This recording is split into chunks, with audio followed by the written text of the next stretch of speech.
Hello, welcome to my channel. Today we are going to learn listening English with a story, The Squirrel and the Lost Bird.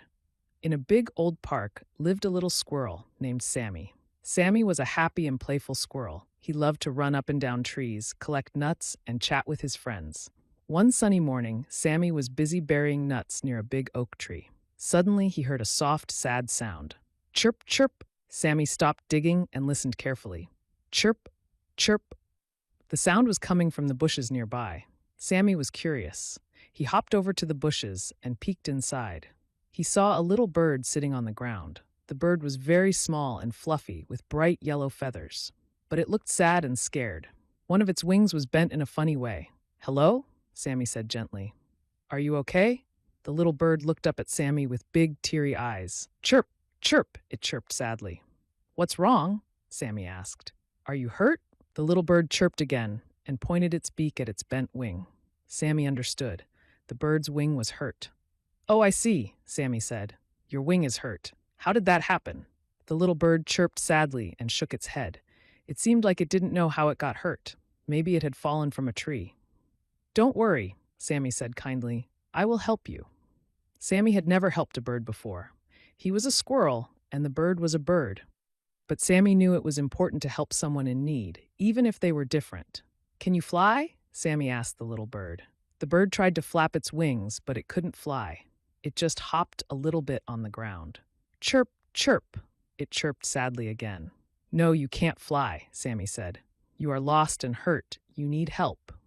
Sammy thought for a moment. He knew a wise old owl lived in the park. The owl was very kind and knew a lot about helping animals. "I know who can help us," Sammy said. "We need to go see Professor Hoot the owl. He is very wise and he knows everything about birds." The little bird looked at Sammy, confused. "Hoot?" it chirped. "Yes, Professor Hoot," Sammy said. "He is an owl. He lives in the tallest tree in the park. He can help your wing." But I can't fly," the little bird chirped sadly. "How can we go to the tall tree?" "Don't worry, I will help you," Sammy said. "I will carry you." Sammy carefully picked up the little bird in his paws. He was very gentle. The bird was very light and soft.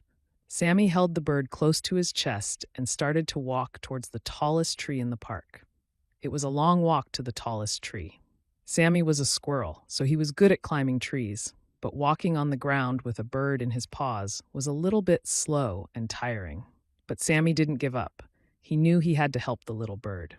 As they walked, Sammy talked to the little bird to keep it company. "What's your name?" Sammy asked.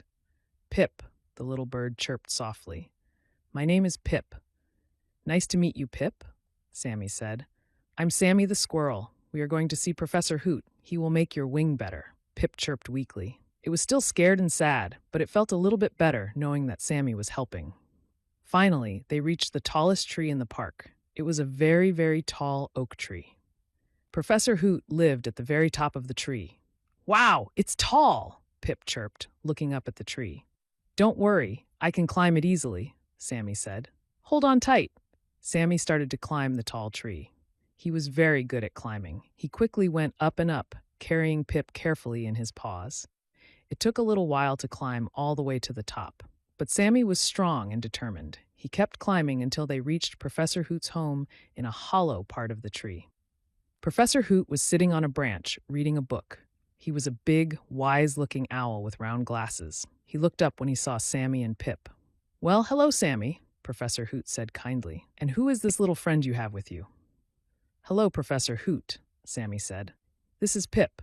He is a little bird and he is hurt. His wing is bent and he can't fly. We need your help." Professor Hoot looked at Pip carefully. He hopped closer and gently examined Pip's wing with his beak. Yes, I see," Professor Hoot said wisely. "Poor little Pip, it seems your wing is sprained. But don't worry, it can be fixed." Professor Hoot told Sammy and Pip to come into his hollow tree home. Inside, it was cozy and warm. Professor Hoot had lots of books and herbs and things for helping animals. Professor Hoot carefully cleaned Pip's wing with a soft cloth and some special herbs. Then he used a small, soft leaf to make a kind of bandage for Pip's wing.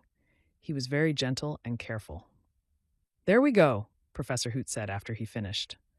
"This should help your wing heal. You need to rest and not fly for a few days."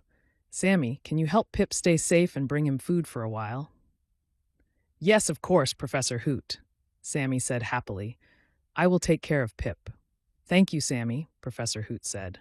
You are a very kind squirrel, and Pip, you are lucky to have such a good friend. Pip chirped gratefully to Sammy and Professor Hoot. It felt much better already, just knowing that someone was helping. Sammy and Pip stayed with Professor Hoot for a little while longer. Professor Hoot gave Pip some birdseed and water. Sammy shared some of his nuts with Pip. They all chatted and became friends. Then, Sammy carefully carried Pip back down the tall tree. He took Pip to his own cozy home in a smaller tree. Sammy made a soft nest for Pip out of leaves and moss. He brought Pip berries and seeds to eat. He stayed with Pip and kept him company. For the next few days, Sammy took care of Pip. He brought Pip food and water every day. He told Pip funny stories and kept him safe from any danger. Pip rested his wing and started to feel better and stronger. After a few days, Professor Hoot came to visit Sammy and Pip. He checked Pip's wing again. Well, look at you, Pip, Professor Hoot said, smiling. Your wing is healing very nicely. Try to flap it gently. Pip gently flapped his wings. This time it didn't hurt. He flapped his wings a little harder, and then a little harder. And then suddenly, Pip was flying. He flew around Sammy's tree, chirping happily. I can fly, Pip chirped excitedly. Thank you, Sammy. Thank you, Professor Hoot. Sammy cheered and clapped his paws. He was so happy that Pip was better and could fly again. You did it, Pip, Sammy said. I knew you could. Pip flew down and landed on Sammy's head. Thank you, Sammy, Pip chirped gratefully. You are the best friend a bird could ask for. You helped me when I was lost and hurt. I will never forget your kindness. You're welcome, Pip, Sammy said, smiling. I'm just happy to help. We are friends now, and friends always help each other. From that day on, Sammy the squirrel and Pip the little bird became the best of friends. They played together in the park every day. Sammy would climb trees and Pip would fly around him. They would share nuts and berries and have many happy adventures together. And they always remembered the lesson they learned. Friendship means helping each other. And even a small squirrel and a little bird can make a big difference when they work together and are kind to each other. Hope you enjoyed the story. Please like and subscribe to my channel for more stories like this. Thank you. Hello, welcome to my channel.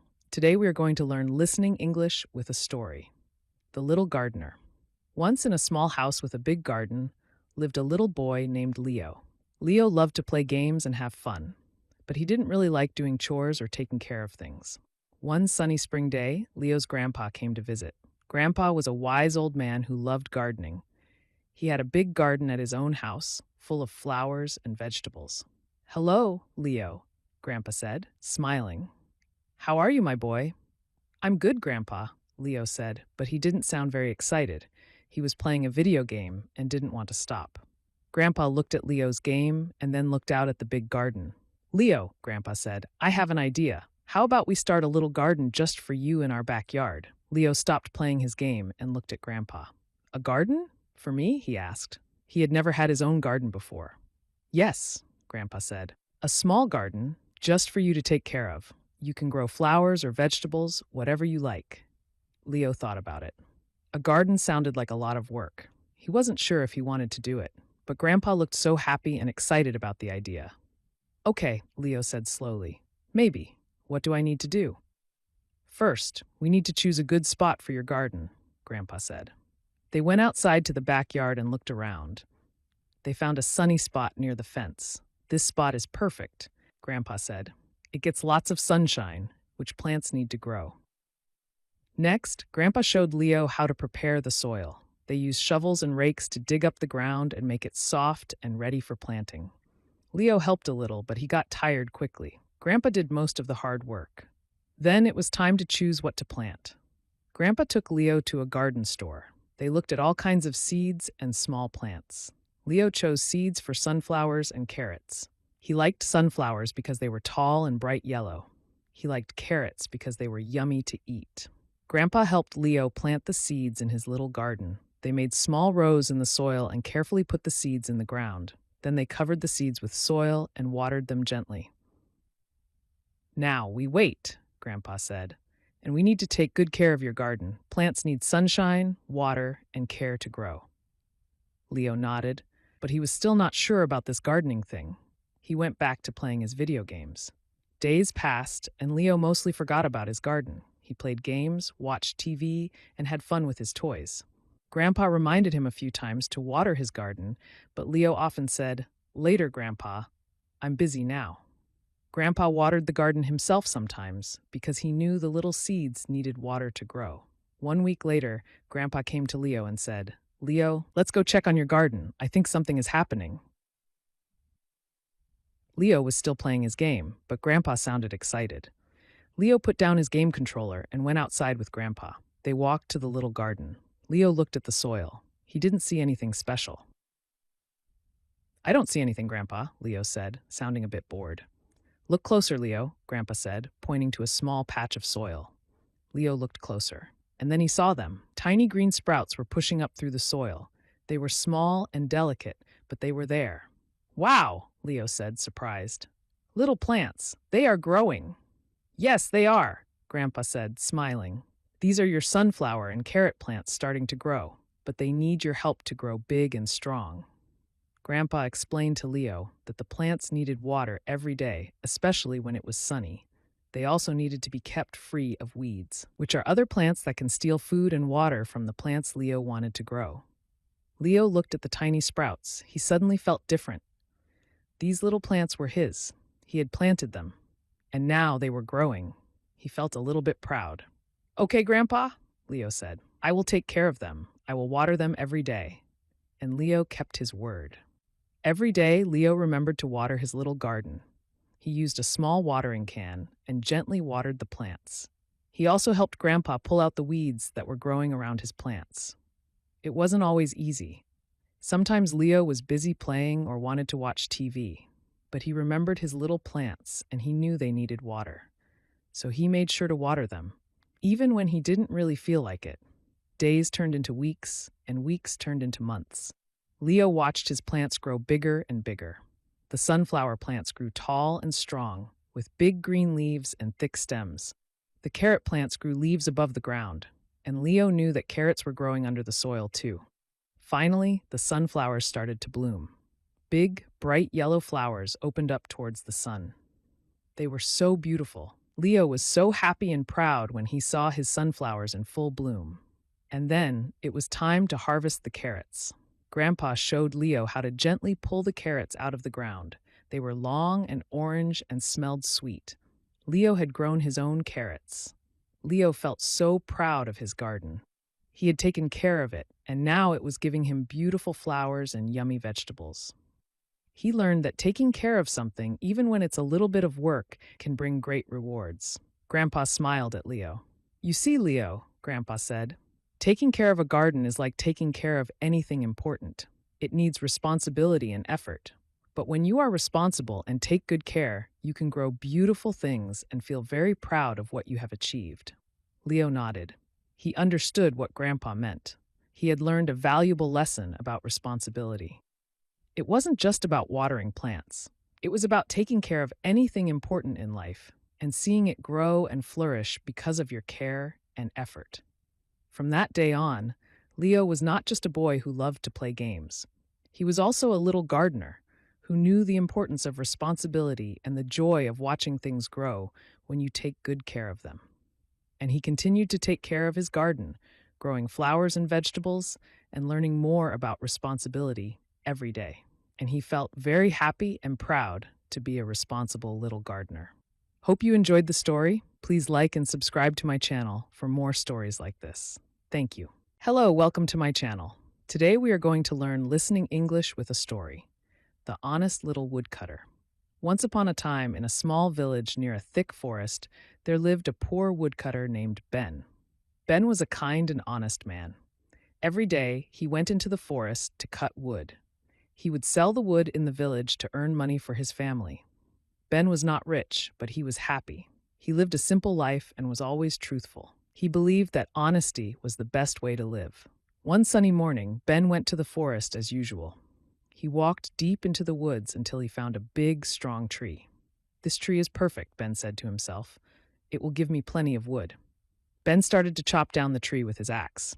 He worked hard, and soon the tree began to fall. Suddenly, as the tree fell, Ben lost his grip on his axe. The axe slipped from his hands and fell into the deep river that ran beside the forest. "Oh no," Ben cried. He rushed to the riverbank and looked into the water. The river was deep and fast-flowing. His axe had sunk to the bottom. Ben was very upset. His axe was old, but it was a good axe. It was also very important to him. Without his axe, he could not cut wood. Without wood, he could not earn money to feed his family. Ben sat down on the riverbank and started to cry. He didn't know what to do. He had lost his only tool. Suddenly, a magical thing happened. The water in the river began to bubble and sparkle. A beautiful fairy rose up from the river. She had long, flowing hair and wings like a butterfly. She looked at Ben with kind eyes. "Why are you crying, woodcutter?" the fairy asked in a gentle voice. Ben looked up, surprised. He had never seen a fairy before. He wiped his tears and said, "Oh, beautiful fairy, I am crying because I have lost my axe. It fell into the river, and I cannot get it back. I am a poor woodcutter, and my axe is my only way to earn money." The fairy listened to Ben's sad story. "Don't worry," the fairy said kindly. "I will help you. I will go into the river and find your axe for you." The fairy disappeared into the river water. After a few moments, she came back up. In her hand, she held a beautiful axe. This axe was made of gold. It shone brightly in the sunlight. "Is this your axe, woodcutter?" the fairy asked, holding out the golden axe to Ben. Ben looked at the golden axe. It was very beautiful and valuable, but it was not his axe. Ben was an honest man. He knew he must tell the truth. "No, beautiful fairy," Ben said. "This is not my axe. My axe was just an old iron axe. It was not made of gold." The fairy smiled when she heard Ben's honest answer. She disappeared into the river again. This time she came back up with a silver axe. This axe was also very beautiful and shone brightly, but it was silver, not gold. "Is this your axe?" the fairy asked again, holding out the silver axe to Ben. Ben looked at the silver axe. It was also very beautiful and valuable, but it was still not his axe. Ben knew he must continue to be honest. "No, beautiful fairy," Ben said again. "This is not my axe either. My axe was just a plain iron axe. It was not made of silver." The fairy smiled even more brightly this time. She disappeared into the river for the third time. When she came back up, she held a simple, old iron axe in her hand. It was rusty and plain, but it was Ben's axe. "Is this your axe, woodcutter?" the fairy asked for the third time, holding out the iron axe. Ben's face lit up with joy when he saw his old axe. "Yes!" Ben cried happily. "This is my axe. Thank you, beautiful fairy. Thank you very much." Ben reached out to take his axe, but the fairy did not give it to him yet. She looked at Ben with a kind and pleased expression. "Woodcutter," the fairy said, "you are a very honest man. You told the truth, even when you had the chance to have a golden or silver axe.